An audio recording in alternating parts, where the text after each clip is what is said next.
Hello, everybody. Welcome to Tuesday, Q&A Tuesday. I had a question from a listener that just, I had so much compassion and kind of, ouch, that hurts. She sent me an email and she described a feeling of being incredibly frantic. So, I love the way I get so many questions about compulsion and grabbing. And I know we talk about eating peace because I teach eating peace every year, a wonderful program. It's going to be in January 2024 at the time of this recording this year. And, that's a deep immersion into the self-inquiry and self-inquiry for change. And she was saying, though, I need help now. I need help now. And don't we feel that way? How many times have I felt that way? Like this needs to happen and change right now. She used the word frantic. And that's such a good word to describe. And this particular person happened to be using pills. So not even eating. But notice the energy is the same. The energy of wanting to grab and pull and panic and feeling like this moment here right now is like intolerable and untenable, and I can't stand it. I'm filled with this. My whole nervous system, is anxious and full of energy that I don't like. And I may or may not be filled with craving. It sounded like when she was writing, that might not be happening. She's reflecting on this experience like so many of us do. Like just there's what did I do yesterday? What did I eat last night? Those pills that I took? What did I drink? Oh my God, how did that happen? Look at what I'm doing. I'm almost hurting myself with this situation. I watched Netflix again for 4 hours, and then there will be a lot of thinking about it, lots of thinking about it. And that includes thoughts about how to resolve the problem, how to stop this thing from happening, how to make it go away, what's wrong here. And I like just seeing. So, in the place that I live, it's the fall and it's autumn. So the leaves are starting to change and turn red and yellow. And there's some incredibly just fiery little Japanese maples. Now, where I live in the Pacific Northwest, there's lots of green that never stops being green. So we don't quite have the fall like on the East Coast or some other parts of the world, East Coast of the United States. But there's still, these trees that do have the leaves that change. And at this time of year, there's a lot of people preparing for Halloween, All Saints Day, and they are making haunted houses, right? So it's like if we find out, this experience that we have, this situation with overdoing something or doing something that doesn't look like in our own best interests and feeling frantic about it. I like the sense of if you knew a house in your neighborhood, everyone always said since you were a little kid, that house is haunted. That's a haunted house. Even an adult who is, very rational or doesn't necessarily believe in ghosts or spirits or anything like that. Well, it just has a reputation, doesn't it, that house? And you kind of I wonder how that got started. And you might wonder, maybe something lives in there that's dangerous. And you might walk into the house, let's say it's for sale and there's an open house, and you might think, oh, I wonder what happened here. Or, why do people say that this house is haunted? And you might feel a little creepy inside your body. And that is for something that isn't even, you already know it's imagined. It's like going to a movie or something. But there's just this reputation, haunted. It's haunted. I mean, no wonder if we can feel that kind of feeling about a haunted house in the neighborhood. And I tell you, there's haunted houses in my neighborhood there's people that really get into this Halloween thing. It almost looks like Mardi Gras in my neighborhood, with all the costumes and the kids running around. It's kind of amazing. It just happens to be that way, right in my neighborhood. There's lots of woodsy places, and all the people that live up in the woods, and with all the windy streets up in the hills and in between the trees, they all come down here to where I live, really close to Lake Washington. And so everyone just knows that and has trick-or-treat candy ready. But so there's some houses that where they create a little pathway, or their yards are full of skeletons and spiders and spider webs and all kinds of stuff. And some of it looks really scary. There might be something that suddenly swings down at you as you're walking up the path.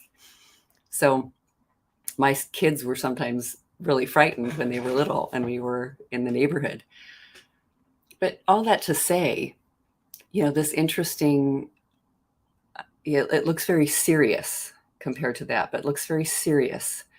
The situation that we've got where there's some sort of imbalance happening, something occurs, and this behavior that we do that looks really compulsive and not in our favor and against our best interests, and we'll call ourselves addicts.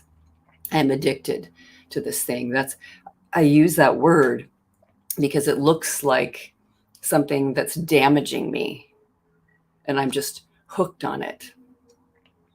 One thing I love about self-inquiry is that we are seeing that the mind has to have a certain perspective in order to do the reaching and grabbing, and then actually engaged in the activity. And then whatever happens after, which is often shame and anger and disappointment. I was trying to not do it, and then I did it. Somebody wrote me also recently that they're just decided to crack down and put total control on their eating, because it's the only way they can see themselves as stabilizing in some way. They're just, and I'm imagining that, and she's just tightening up herself and saying, this is what's allowed. This is what you're allowed to eat, and don't eat anything outside that parameter. And that's okay, because sometimes that's a place that does provide some stability because we're not doing the thing. And sometimes that gets very black and white, doesn't it? So whether you're doing the activity or not, really helpful to see. Let's look at after. After the activity, I think of, to make it simple, dividing the episode of whatever it is that you do that looks compulsive, that looks like it's somehow also against your best interests, but something about it is also favorable enough to do it, for sure. I like dividing it to be simple into a before the thing happens, in the middle of when the thing is happening, and at the end of when something's happening. So just 3 phases where you may have different thoughts running, and to see what those are. Like, I wonder what's happening here. I wonder what's happening in the midst of all this, while I'm engaged in the situation after. And lots of times what people can see most easily through that kind of like this fog is after, because there's something that has sort of settled itself down. The episode has expressed itself, something's been expressed through you, and now it's done and it's over, and you don't have the cravings just filling yourself up, yet it might come back, right? And you start to have thoughts about how unsafe you are in your own company, and how stupid you are, and why don't you know better by now? And you feel ashamed and you want to hide it. And you just feel absolutely awful. Of all the work that I've done, nothing is changing here. Look what I've engaged with. It can get very, very harsh, and feel a sense of franticness. And I had that feeling with the person who asked me this question. I feel frantic. I feel frantic to make this thing stop, to make this, be doing these pill taking. I'm just frantic about the whole thing stopping. So I think just seeing one thought that I notice show up there, that's so strong and looks so real and true is that there is something wrong with me. There's something I'm missing. There's something I can't do correctly. There's something I should hunt down and find. And I've been trying to hunt down and find it for like years, maybe. I know a lot of stuff. I've read some books. I've taken some programs. And something is definitely just seriously wrong. I did a mini workshop. I've offered that from time to time on the thought, there's something wrong with me, just in general, because people will be thinking that so much, and how to apply the work with that and be with that in the world. And so I thought I would just answer that this way today, is that what if there isn't anything actually wrong with you and nothing's missing? Notice that franticness about, I have got to find out how I have to make this thing stop, and all the thoughts that happen, all those images that look like, oh my God, I did it. You see yourself reaching, and I would like sometimes see my hands going for the food. It's almost as if you have a film in your head that looks like exactly the way it looks when your own eyes and nose and ears and everything are in the movie again, and I'm in my own body, and the film that I'm watching is me, is what I see outside of me. And the driving on the steering wheel, and then going in someplace to get the food, and then the feeling of eating the food. It's very, I would just sort of replay that, and like, what's wrong with me? And then also thinking so heavily, just that I have so much proof that there is something wrong. Something's broken. Something's just a mess. Sometimes, holding all that, something is so wrong with me, it kind of even tends to cover a little bit. It's like this giant thick blanket that covers over everything. It's like putting out a fire. When you put out a fire, the thing that you're supposed to do is like throw a towel or a blanket, or if your clothes are on fire, you're supposed to lay down on the floor and start rolling around on the floor. I remember learning that when I was a little kid. Stop, drop, and roll. Stop, drop, and roll. But it's almost as if you take this giant blanket and put out the fire, but the blanket is filled with, shame and thoughts about that you did it again and how wrong you are. And then you get sort of a frantic feeling in your mind about how to make this stop, and that it might be coming back because that's been the repetitive pattern. Okay. So what if? I know this is sort of such a different way of seeing it, because it looks like there's so much proof that something is off. But what if something is very healthy about you? And this thing that you're even doing, what if something is right about you? What if something is coming up and doing the best it can to get your attention, and just to notice the thing is over, this episode is done, and could you bring some curiosity to that? In the year of inquiry that's just started last month, there are some people that are there that are interested in looking at compulsion. So while it's not the Eating Peace program, we're doing some little pieces around this compulsion. And one thing we're just speaking about right now is curiosity. Can I bring a drop of curiosity to this experience? You know how curiosity feels? It's like, I wonder. Wow, I wonder. Even if we've sort of said it, but it's like when you're frantic and you wonder what's going on, it's like, this is an emergency. It's an emergency that I have to figure this out. And what if I could be curious and wait? It can take a while. What if I just found out that haunted house in my neighborhood? What if somebody came along and said, actually, it has this reputation for being haunted, and it's a magical, amazing ghost that anyone who sees that ghost or goes in that house might encounter this person and then have amazing magic things happen to them that are so fantastic in their life, with no bad effects, no trades, no nothing wrong. It's like I don't know, if you found out that the it's not haunted, it's full of magical, beautiful, favorable, positive energy, you'd feel completely different about going into that house instead of sort of cautious, like the way we all love stories so much, even a grown up like me, supposedly.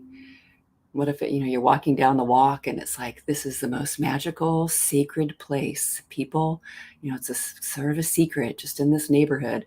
And it really is a sacred place in this whole world. It's like, wonderful. It's healing and magical, and there's no downside. You'd feel differently going into this space. So even though there's lots of thinking about there's no solution to this, there hasn't been so far, who are you without needing to know? Who are you if you don't believe you did it wrong?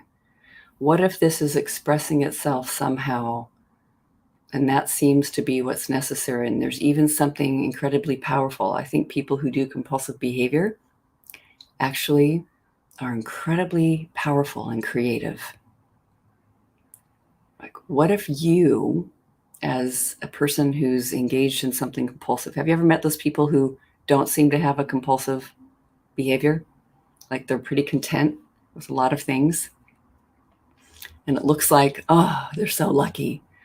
They're so lucky that they haven't been burdened with this kind of thing. Like, they just look at food and have a normal relationship with it, and they've never tried drugs, and they don't like alcohol. They just kind of went, oh, and they might not even drink coffee. My husband's like that. It's very sweet. And you think, wow, like they can sort of settle themselves down. Something is very steady.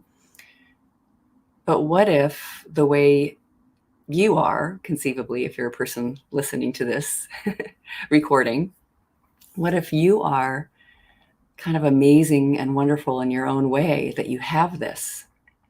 What if there's something very powerful and brilliant and kind of resilient, and something that wants to be, seen or communicated, and there was some way to turn this thing around in a different way? Who knows? You just don't know the way it is yet. But what if there's something awesome about you? That's a complete turnaround. I know it's hard to imagine after you've had an episode of whatever the thing is that you do, but what if something is really okay in the moment, in this moment? What if there is a resilience and an amazing just power? Sometimes we say the word power, and it's like, doesn't sound so good, because powerless is just a word used in like sort of more surrender and letting go. And those are wonderful qualities and experiences to be able to do. But what if this is a good kind of power, something that's, life available, that I can trust? What if I can trust the way this has been running? And just being human itself, I might be able to find there could be another way to use this quality of intensity. Something very intense is happening here that would actually push me past the point of sort of steady comfort, in the world. Like I overdo something, or I underdo something. I don't eat enough, or I go without and go without and go without, and something just crosses like a metronome. If you know what a metronome looks like, I used to have that when I took piano lessons. Like it keeps the beat for you. And what if it just tips to the right and tips to the left? And it's okay that it's doing that, because there's some like a bit of energy in there. But if it's just okay, I like the way a metronome also slowly winds down. We had one that you wind up. If it slowly winds down and comes to a rest, which happens actually when we have an episode of overdoing something or doing something that looks like it's not in our best interest, buying something or watching something. Notice that it comes to a rest, it comes to an end. There's like a wave of energy that gets expressed and it comes to an end. So what if I can trust the process? What if I have this amazing tool that comes in called thought? Thinking, and the thinking is frantic. I love seeing that the turnaround, my thoughts are the thing that's frantic. Nothing else really. And my thoughts are kind of lining up with my feelings. My thoughts are so linked to my feelings. So I feel lots of adrenaline in my body because my thinking is so fearful and so frantic. And that's all right. So my nervous system is just on fire. Well, if I can even see in the midst of all that, the busyness and wildness of thinking, that there's something that's okay. Sometimes I'll ask, I've probably said it here before, but like, how do my hands feel about everything that's just happened? Like, an episode of that we're calling addiction or compulsion. I got hooked on a story and I just was on it, locked in. How do my hands feel about whatever happened? They were just there the whole time, doing whatever they do, or my elbows. And they're coming along with me like they have my whole life. So something is here that's present, that's just steady. I mean, my hand has no opinion about, it doesn't say I did it wrong or right. It really is just always present. And I'm very curious about this wave of energy and this experience that happens. I'm very, very, very curious. What if I was just so intensely curious about what's going on? And I really want to know. I really want to see. I don't want the thing to end. That might be a little too far, but I don't want this kind of thing to end until I understand in a way, it's going to let go of me when it's ready. And I want to see everything that's happening there and just consider that giant blanket that puts out the fire in a way is also making it so we can't see everything that's happening. I even think of that giant wet blanket as kind of like the actual compulsion itself. It's putting out something. I can't reach for more food when I'm not hungry, or alcohol, or smoking, or buying something, or having a whole story in my head. I can't be doing that. Oh my God, the house is haunted. I can't be in the middle of that and then actually acting on it, doing the behavior without having some thoughts come in that I started believing. And some of those thoughts I might have started believing a really long time ago. I just think that's the story and that's how life works. So, I mean, a great question to leave you with, and it's very huge and wide. It's just so first, just wondering for the ease of this one today is just, what if I'm, instead of filled with self-hatred about what I just did, what if I can be so curious about what was happening before and in the middle of it and at the end of it, and what it provided, that it was a very powerful kind of medicine that provided something for me to be in that. And then even beyond that, what if something is very powerful and strong and steady and like a line that is never broken all the time about whatever it is that I'm, how it is I'm being and doing and working in life. Something's here that's very steady despite all that we've done. Something is very persistent. And that's a good and wonderful thing. Yeah. So maybe that's enough for today. But that frantic feeling, I know it's so uncomfortable and just terrible. And we can be like just starting to see all kinds of things about the future and about the past when we're in it. I'm just, I think, noticing, I'm imagining haunted houses, and I'm feeling kind of haunted by the whole thing. And, I can turn that around. I mean, I can just notice I'm really in the middle of a movie that's so intense. I mean, the music is loud and the theater is dark and the lights are shining and bright, and everything really looks terrifying, and my future looks awful. And whatever we're calling frantic, it sounds wild, fast, fast, fast, fast, emergency, emergency, emergency. It feels like that. What if I don't need to know any answers, and I don't have to know what to do if I don't? And I can just allow this experience to be here, and even actually be willing to consider and be curious about whatever it is I do that looks off, that it's some kind of medicine coming in, and it has something to offer. And there's something incredibly powerful here. And maybe instead of a haunted house, it's something magical and amazing and creative and powerful and steady and wonderful. Can you imagine looking at your whole all your eating issues, your addictive process as the most amazing thing? But I tell you, that's how I feel about mine now.